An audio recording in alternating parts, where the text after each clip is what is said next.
learn more at a funeral than at a feast. After all, that's where we'll end up. We might discover something from it. Read that in the King James.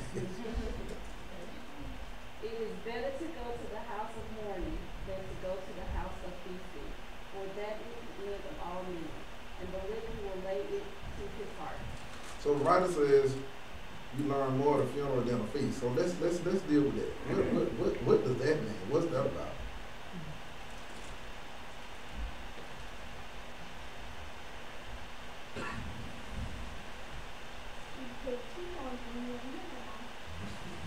Mm. Well, some people tell people. Okay. Yeah. Yeah. That's not gonna be. How many people gonna show up to you? Yeah. It depends. What else?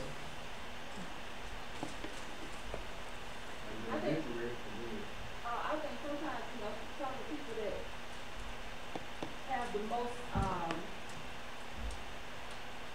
they look it's like a playwright, they're the theater acting, they have all that crying and carrying on. I think some of the people that do the most carrying on are the ones that have either not gotten things right with the person that recently passed, or they have guilt about how they even treated, that person while they were still here. And they don't have any more time to get it right. So sometimes it's like they grieving the fact that they can't fix things more so than the person being gone themselves. Yeah, it makes sense. I agree with that.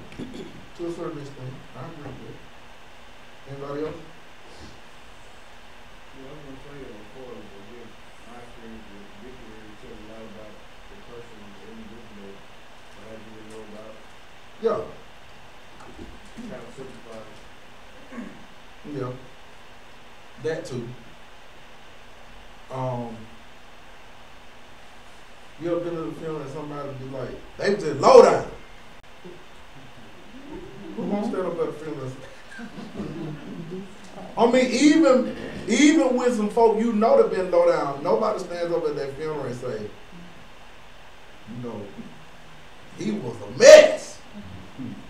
That's not what you do at a funeral. You don't. You see what I'm saying? Now, I mean, I ain't on it. I'm like I am. Like I'm not the average person. Like I ain't scared to die. So if I don't wake up in the morning, I'm good. I've already done my program. Ain't nobody talking in my program. Won't be no talk. Cause I was here. I'm 40. I was here 40 years. You had something nice to say to me. You should have said it while I was working. I ain't knowing. Right? And when I learned that funeral preparation is a legal document and it can't be changed, especially if I did it when I was in my right mind, I went ahead on and did it. Carol can't change it. Children can't change it. I got to final say so, because I did it. Now, other folk don't feel comfortable doing it, but it's going to happen. Because if I go before Carol, she ain't going to let it do it. And children ain't going to let it do it. Yeah, I don't know what I'm going to do. But yeah, but what up? No, I'm just playing. So, when you talk about a funeral, he says, you learn more at a funeral than a feast. Think about, okay, I just said, nobody's going to say anything negative about a person at a funeral. But let's just turn that word feast to a party. Let's say I'm giving a party. You come to the party, you like, man, you trying to show out. Got all this milk in here, you know you can't afford it. Look at these decorations.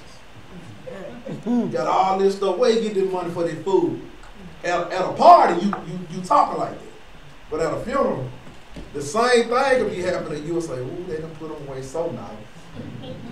You ain't gonna say that. You see what I'm saying? You will say, I done heard folks say, ooh, it's a shame what they put their folks in. It's just ridiculous. I cried because it was terrible. But you ain't gonna say that at a feast, at a party. At a party, you're gonna have a different outlet. So that's what the writer is basically saying. And then he says, so we all gonna end up there. So we gotta learn from it. We gotta discover, and you gotta I tell people, I'm a proponent of, I listen to what people say, but I watch what people do more than what they say. Cause you like I have people that you've been around that say one thing and do something else. Right? Alright, so that's what it's saying. Alright. Verse 3. Crying is better than laughing. It lightens the face, but it sours the heart. Alright, King James. Sorrow is better than laughing. For by the sadness of the countenance, the heart is made better. Alright. So crying is better than laughing. Y'all agree or disagree?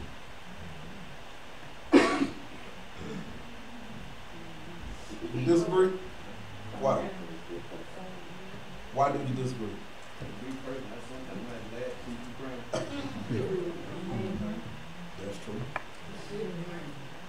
Yeah, it's good to cry sometimes. Just because you cry don't mean nothing wrong. Sometimes stuff can overwhelm you. Right?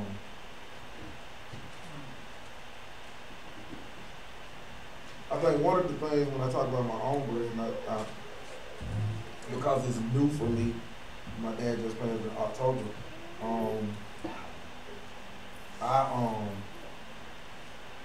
Because I do this for a living, it's not that I'm dumb about it, but I just like, okay, he passed. The folks came and picked him up, and I helped them transport him from the bed to the garden and all that. But I'm gonna tell you when it got real. It got real not when I was putting them on the garden, not when I was putting them in the sheet and all that kind of stuff. But it got real when I started rolling them out the house. Yes, sir. And so even though I was, the chaplain, the realist, I told the man, hold on, wait a minute, slow down. We're going too fast. You gotta take your time. So I wasn't crying because I wasn't crying for him. I was crying for me. And I told Carol this. And sometimes people don't know what good grief looks like, and what grief has different forms.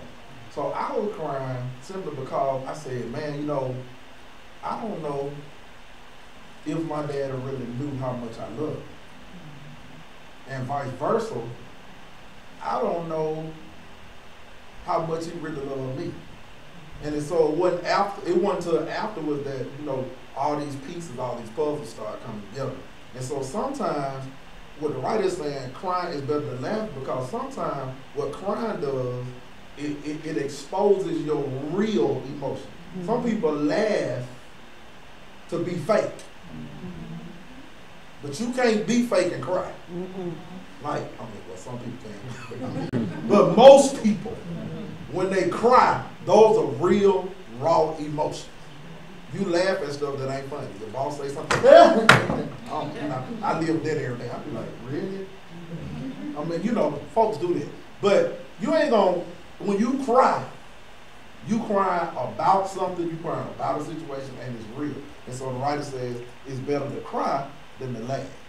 All right? Because what the crying does, the crying may blotch the face, but it does something to the heart. You know what's going on the inside. You know what you're feeling on the inside. All right? I'm giving the verse where I'm going in a minute. I'm just walking these down. All right, verse 4.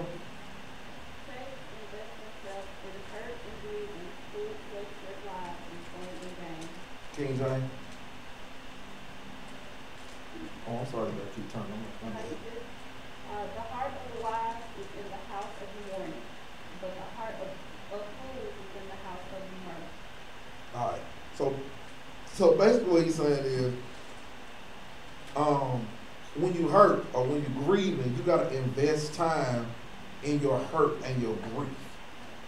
That's something that we don't do very well, that we don't understand, that we got to invest time. When you're going through grief, when you're going through a grieving period, you have to own your grief. You can't act like it ain't happening. You know what I'm saying? You gotta own your grief, and sometimes that's hard to do. But on the flip side, he says, what some people do, they waste their life in fun and games. And when you say they waste their life, don't get this wrong, don't get this misconstrued. He's not saying that we're not supposed to have fun. All right. What he's saying is that ain't all to life. If all you want, if you can't find fun in other things other than, parties or going to something like that, if you can't find fun and humor or something like that, then I feel sorry for you. All right? Any questions on that? All right, verse 5.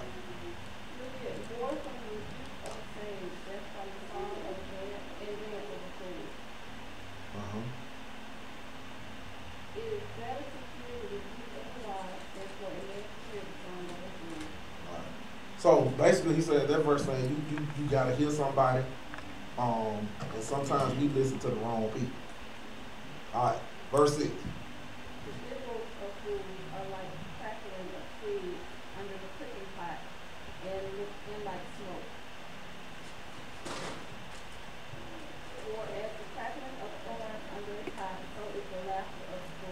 Say it again.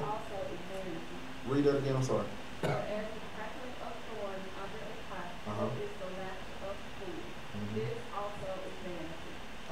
So he's saying, giggling of people that's foolish. I know he said the old folks said we shouldn't call people foolish, but the Bible calls folks foolish. So that's what it is. All right. I said this to my mom one time, got slapped. Just thought I put that in free. The giggles of fool like the cracking of twigs under the cooking pot and like smoke. And so what he's basically saying is, people do mischievous things, they do mischievous things to you or for you, about you, but it's like smoke. That's gonna go away. All right, verse 7.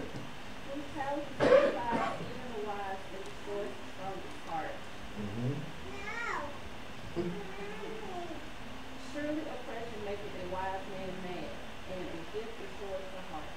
All right. And verse 8, here's what we're going to hang our head. Here's what we're going. Envies are better than beginnings. Sticking to it is better than standing out. And King James says what? Better is the end of a thing than the beginning thereof. All right. Go ahead. Education in spirit is better than the proud in spirit.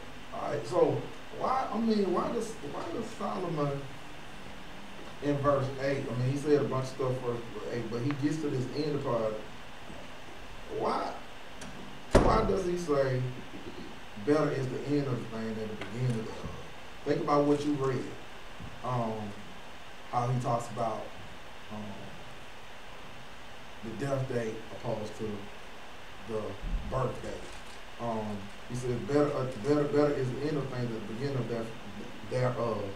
And then the latter part of verse 8 talks about the patient in the spirit is better than the proud in the spirit. All right? So better is the end of the outcome of all things we go through in our Christian life. And so that's what he's talking about, things that we go through. That just because it begins a certain way doesn't mean it's going to end a certain way. All right? And it's so easy for folks to pass judgment on, this is a waste of time, from the beginning, and this ain't gonna never work, this ain't gonna never amount to anything, and I don't know why I'm doing this, I don't understand why I'm doing it. And we all have those fleshly emotions when we all start something new. But Solomon wants to remind us tonight that sometimes the ending is better than the beginning. You think about your own childhood. Think about your own life. Think about how you grew up. Some of you were not poor, you were poor. There's a difference in being poor and being poor, all right? And so your beginning may have been rocking, and then this is what we must understand too as individuals. Sometimes how we reach for things, or how we want finer things in life, and nothing wrong with finer things in life, people that hadn't had nothing growing up, those are the folks that work hard, that they want to enjoy life because, you know, some people, like I tell people down there, like, you too young to know that. I mean, it just is what it is. Like, I think I was like 11 to 12 years old before I even knew what central air heat was. That's just the reality of the matter. My grandmama had a space heater. We had a space heater. I didn't know what the can was that they set on top of the thing. I just thought she was heating up the water for boil some hot dogs or something. You know, make some eggs. I didn't know there was no humidifier. I didn't know that. I mean, because if you grew up in a certain environment, you just think everybody grew up like you. It wasn't until I started venturing out that I saw, oh, okay, well, oh y'all, this how y'all, oh, you can control the thing by something on the wall. What that is on the wall? Huh? How about 11? 19, we moved to some See, that's what I'm saying. And people think when we say things like that, people think that's so far removed, but it's actually not. I mean, there's a whole lot of folks that didn't grow up with central air and heat. window unit. Window unit. We had window unit. Right. And then, you know, if you ain't have no window unit, if you was in the summer, you put a fan up in there. Sure did. Rain the window. Ain't nobody finna come in there. Everybody knows who out there. You know. Ain't nobody, we stayed in the hood. We ain't worried about that. That's just what we do. But now, you put a fan up if you want to. all your flat screen gonna be gone. They're gonna kick that on out. I mean, we ain't even really, and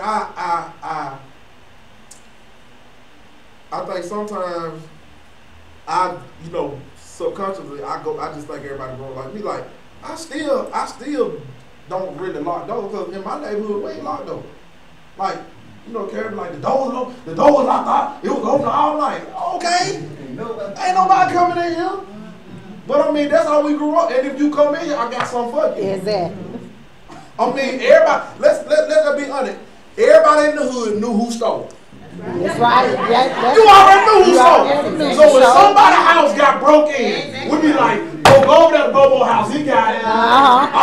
It's supposed to go right over there, like, man, give me my TV. Just give him a TV. And then he gives, like, you know, I sold it for $5 or whatever. I'm sorry, cuz. You know, all that. That's just what I mean, so when you grow up in certain environments, you assume that everybody grew up like you, and that's the wrong assumption. So back to what he said about when you learn stuff at folks' funeral.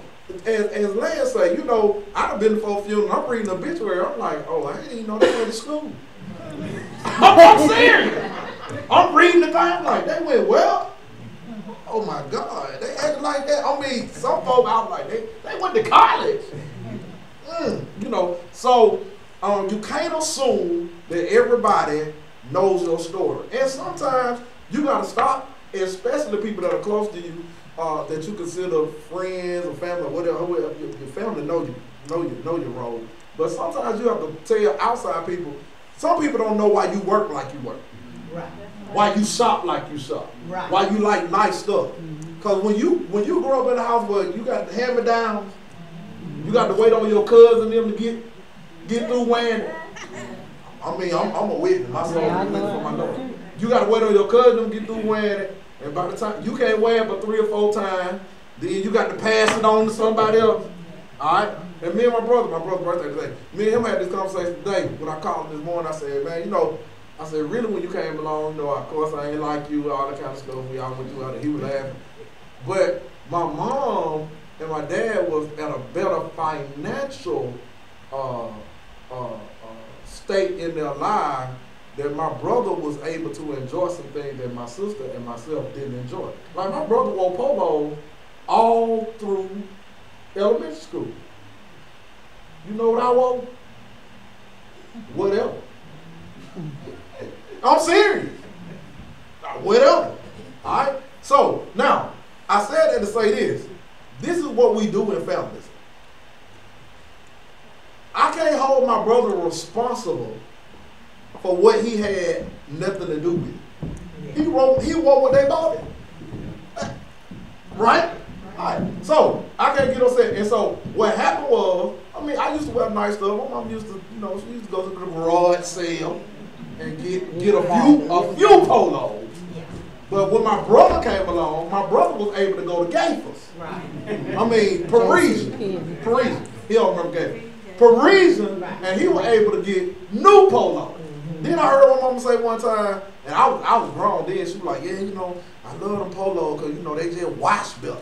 You know, the color stay in them. I'm like, the color stay in them? I would have loved some polo. But I mean, it was a different time. Her financial situation had changed. Right. And so we gotta always understand that, you know, we all come from a family of origin. We all have a background. We all come from things, and they sometimes spill over to, well, you know, how we are as adults.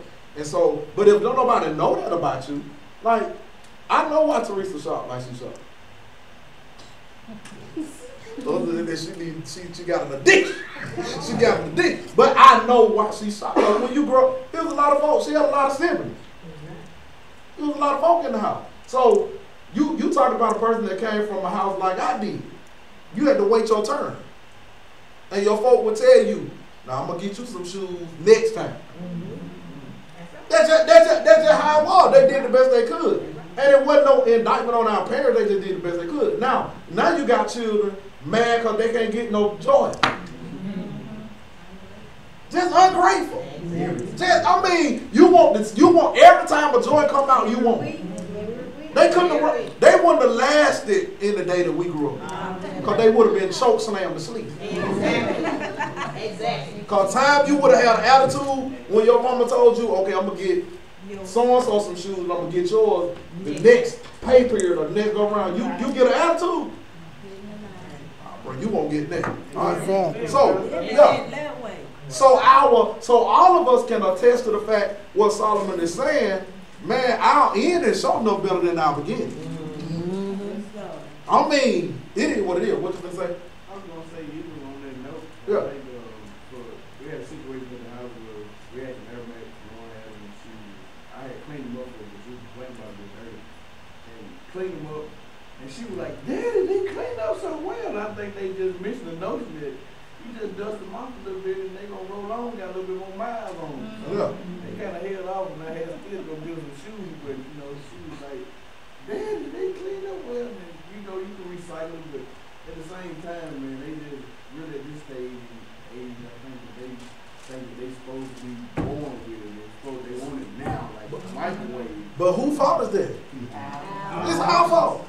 Yeah. We got them like that. Because we have said, this is what we said, and I said too. Well, I want to give my children more than what my folk gave me. And we done messed them up. That's why we should have.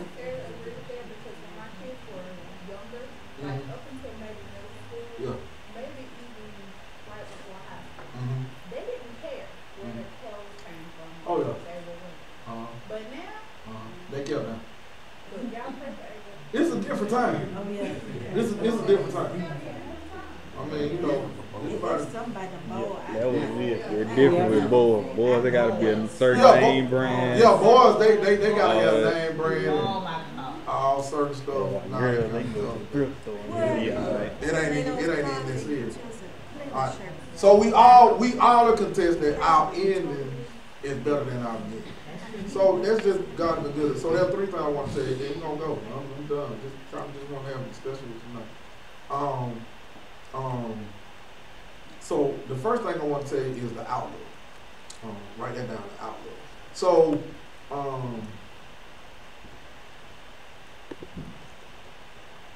Ecclesiastes 3 says, no man can find out the work that God maketh from the beginning to the end. We are very limited in our understanding of what God is doing in our lives. We are not able to know how something will end by the way it started. So it's just like we go to school. You know, one reason why our children are having a rough time in school is because they ain't getting it from the beginning. All right. So there was certain non-negotiables in the elementary school that we went to. I went to a rough elementary school. I had a principal I thought she was the meanest woman in the world, but she was the sweetest lady. Ms. Leslie Davis at Stillman Heights. was probably one of the, and she followed Miss Gray. So she kind of had the spirit of Miss Gray, but she was rough. But anyway, I can remember we used to stand in the hallway, kindergarten through 5th grade. There were only 2 males in the school, 1 black and 1 white. Everybody else was female. The principal was female. And Miss Davis would stand in the hallway and go up and down each grade line and ask us time tables. Alright? And what she was doing was, we gonna need to know this down the road. Alright? So how we started, we didn't know how we gonna end up, but we knew how we started. So I think sometimes, especially when it comes to our children, that if we don't get them what they need early, sometimes it's too late. And so if you're not teaching children boundaries at home when they get to school, they ain't gonna know boundaries. If you teach, because let's just be honest, in African American home, our children don't move until we do this. Ah! That's right. That's right. I mean, they know. Yeah. Now that means, They know what they do. now, Right. what if we taught our children from home that when I say it one time, I'm not gonna raise my voice. That's I'm right. gonna say, cause see, the teacher can't do that. Mm-mm. Teacher can't do that. She got 40 other students, which is a shame in one classroom. 30 some other students. So what has happened is we have done a disservice because in the beginning we have taught our children the only way that you respond is that somebody raised their voice. And so now little Johnny go to school, little Pookie go to school, little Shaniqua go to school, and the little white timid teacher says, okay, you know, class have a seat. And they like, because that's Greek them. They ain't heard you. And so the lady, if the lady holler, she gonna get in trouble with administration. So our beginning, we gotta watch what we do at the beginning of the thing. Alright? Because sometimes, just gotta be honest, some of these children they off the chain in kindergarten. That's right. What you say? In kindergarten. Yeah. How you off the chain in kindergarten? Because you ain't got, I mean, me and DJ talked about it the other day. I mean, he's riding the bus from Hayes Court to Stillman Heights. All right. Hayes Court to Stillman Heights. And they can't act right for really a minute and 30 seconds. I'm talking about he got to put folk out the bus. Really, they can walk to Stillman Heights. I don't know. Because, see, we walk from, I don't understand why they going on the bus anyway. That's half of the problem right there. They need to get some exercise, get some air. I don't understand it. Cause the folk that stayed at Hayes Court, we went, they walked, they came on, we all came up the hill by the graveyard. We used to try to pull that. We scared. You ain't scared. Your mama tell you. Get up there. Oh, I walk by the graveyard. Oh, you damn it. You ain't scared. Get on up there. I mean, they said, hey, we had to do what we had to do. So we all were grouped together. Yeah. And, you know, do what we gotta do. Walk them. But so you got children off the chain because their beginning is messed up. Their beginning messed up. So we gotta do a better job, and we gotta do a better job with our children and really reteaching them so we won't pass this down. That, you know, I know we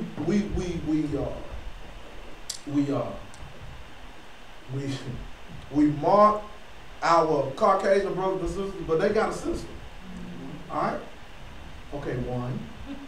We be like, whatever.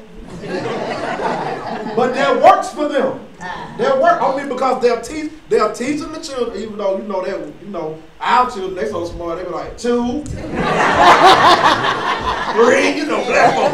children that smart. That get smart with. You want to count? No. I want you to sit down. All right.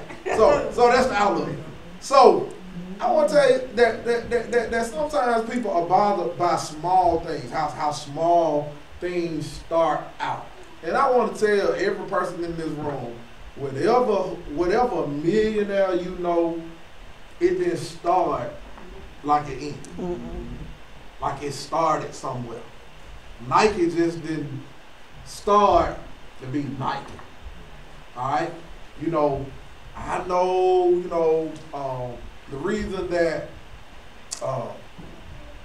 you know, we talk about professional players, and so when it comes to the African American community, you know, the rich folk in our community are athletes mostly. We don't have a whole lot of entrepreneurs, and so the reason that the NFL and the NBA and all these other professional sports don't have a problem giving a 19, 20-year-old dude $20 million, because they know his beginning does not dictate, it's not in his favor, that he knows how to handle it. Y'all gonna catch that on your way home. So a $20 million, they know, okay, I'm Jeff Thompson, he first, second, third round draft pick, he gonna sign a deal, he gonna get some rims,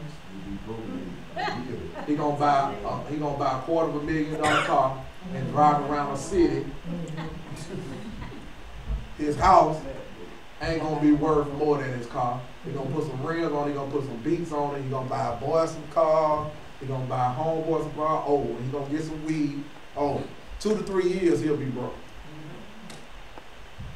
But then we say, it's the white folks' fault. It ain't the white folks' fault. They putting us in a predicament to do better for ourselves. And when we get in a better predicament, I know a football player right now, that if I was rich, ain't no way in hell my mama be staying in the trailer. And I'm rich. First of all, my mama gonna be with me. That's number one right there. She gonna be with me. So, but if you, and I just want to say this, if your beginning, if you don't know what family is, then at the end you ain't gonna know what family is. So case in point. So you in the family. All y'all got siblings. I think all y'all got siblings here. Take care of on the first. You don't have siblings? Oh yeah, Justin, you don't child. You don't child. Yeah. Oh, you don't child too? Y'all need to start a ministry. Only children ministry. And so, when those of us that have siblings, when you're in a family, what happens is, in my opinion, from what I've seen, people that come from families with other people and like other people in the household they are more comfortable with strangers. All right? Most only children, it takes them a while to warm up to folk, because in some retrospect, it's always just been them and their parents or whatever, and so they ain't really had to shout. See, they don't know how to shout. See, when you grow up in a house with other siblings, hell, you know how to shout. Yeah. You better know how to shout. I don't care how much you put your name on your toe. I'm telling you.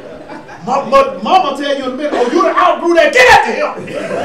Give it to him right now. I mean, so go ahead. I kind of disagree. Okay. I have siblings, but I didn't grow up with them, so I always longed for that. Okay, that's different. You didn't grow up with them. I didn't grow up with That's them. totally different. Yeah. I was like, okay, I always wanted a big family, Yeah. do all that. Yeah. Because I go to my friend's house, they got all these toys they playing with. Yeah. I had toys playing by myself. Exactly. That's not true, though. Oh, that was just like being the only child. Yeah, I So mean, you need to be in the ministry with them.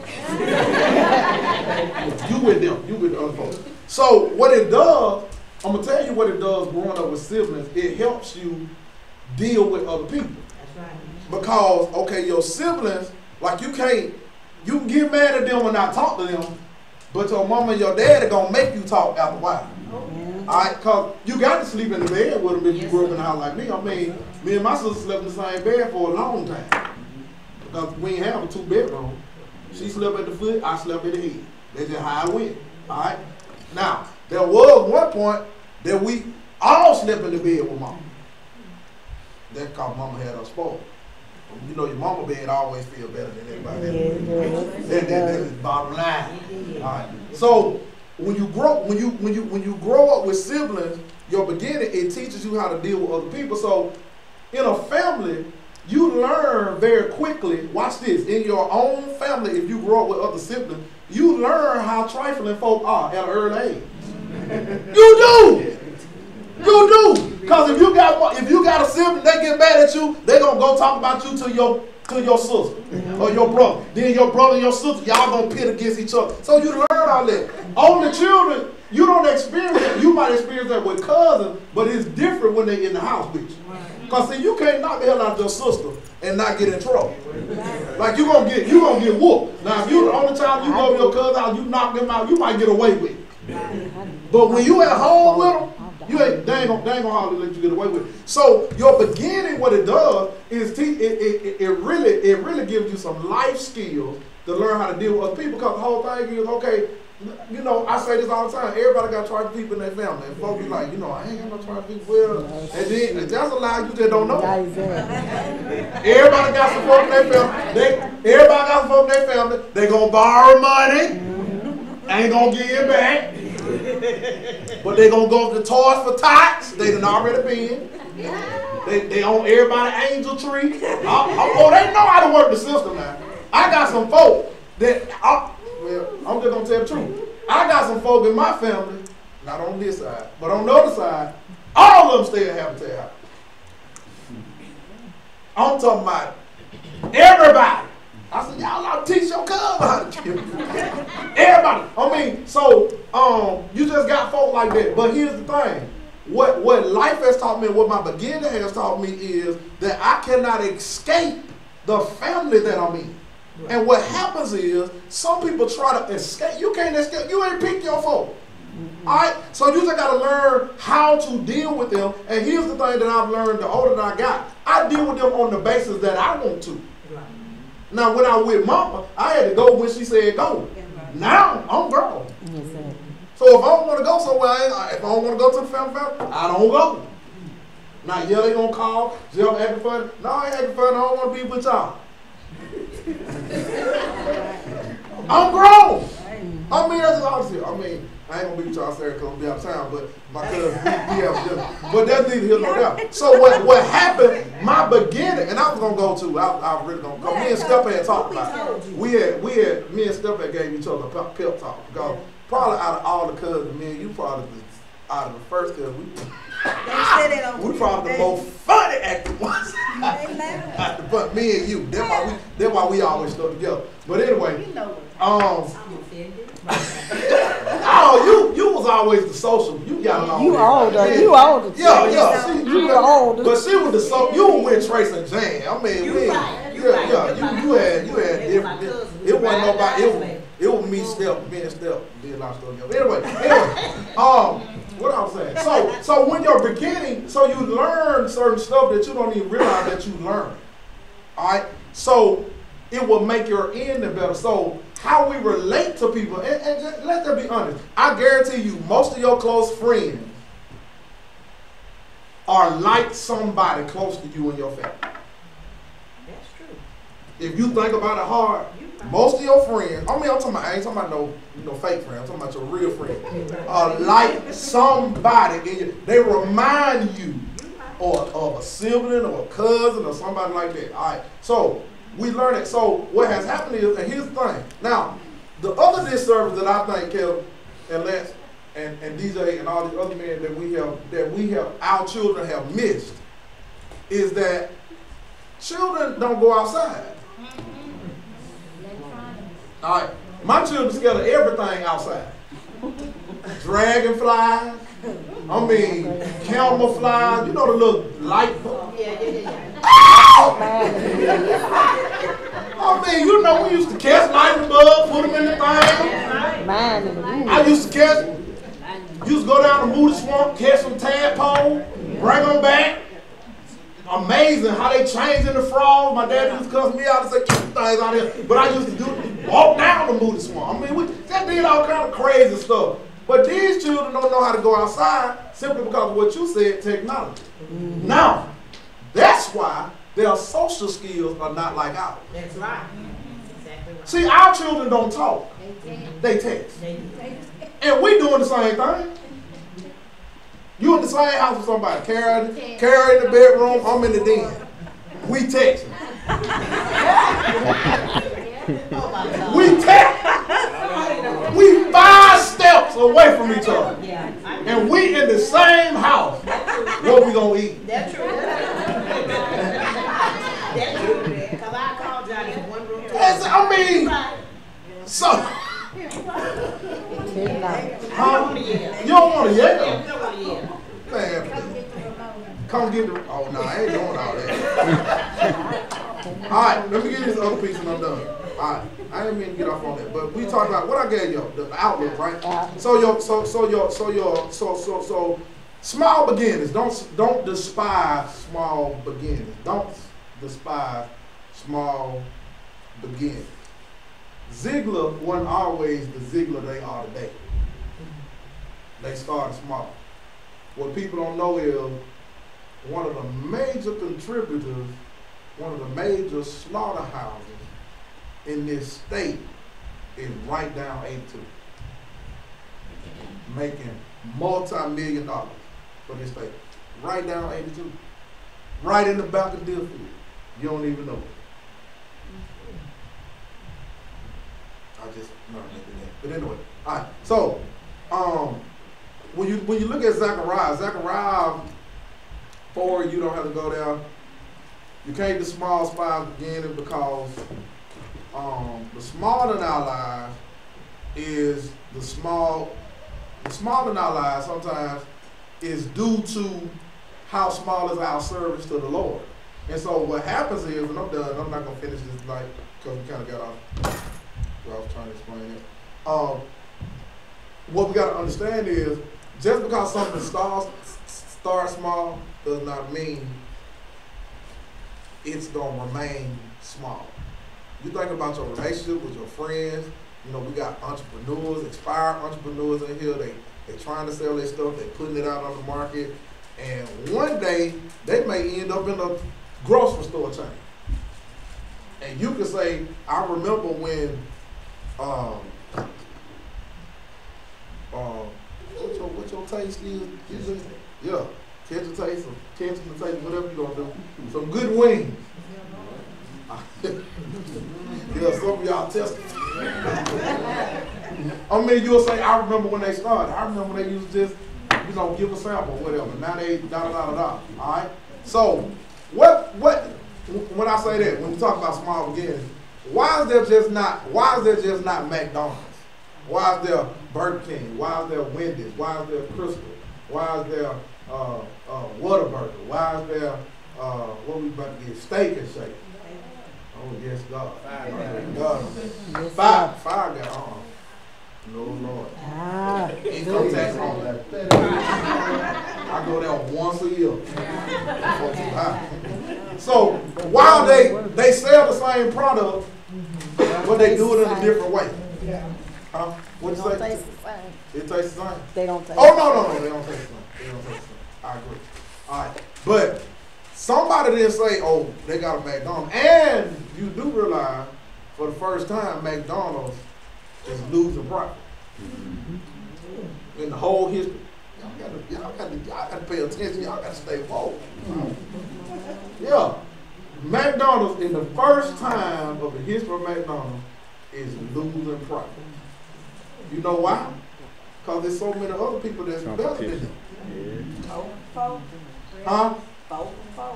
Yeah. Yeah, I promise. Over 3 of them. You feel like what?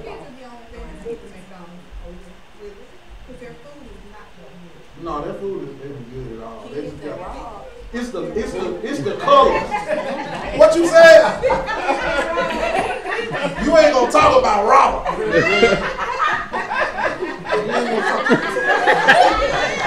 You ain't gonna talk about Robert. But I mean, McDonald's. McDonald's was the first one to have a little caboose. I remember I had my little birthday party in the caboose. I remember, I think I was in the 4th or the 5th grade. Reagan came to the McDonald's in Northport, and that was an event. After us going toward the runway out there. Y'all remember that? They told that Air Force One towed that runway up out there. I'm talking about like it. But I mean, that was exciting. I mean, he ate a Big Mac. Y'all took his right. It's like you gotta. The Bible says, "Despise not small beginnings." And so you think about your own life. You think about your own. You are not where you were 5 years ago. you ought to be in a better place than you were 5 years ago. Now, some people are not. I mean, and life has happened. But, you know, most of us in this room are in a better state than we were 5 years ago. My whole goal, I don't want to be rich. I just want to get to a point where I don't have to worry about what I got in the bank. That's right. You'll catch that on. I ain't gotta be rich. I ain't gotta have $1 million. I just want to be in a position that if I want to go and say we going to Hawaii next week, that I'm able to swipe the card and make it happen.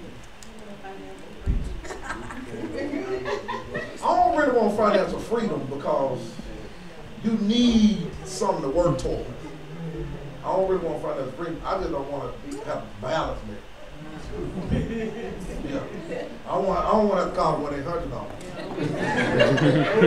Right when you get to the register, Go you get on the the phone app. print now. Go on the app and transfer. So, wait a minute, hold on. Transfer. Oh, okay, swipe it now. No, I just want to be able to be like, I'm done. All right, any question? I just wanted to share, that's just kind of the introduction. We'll talk about the process and the outcome next week. Well, what next week is? Oh, I'm thinking next Christmas already. We ain't got but a few more days though.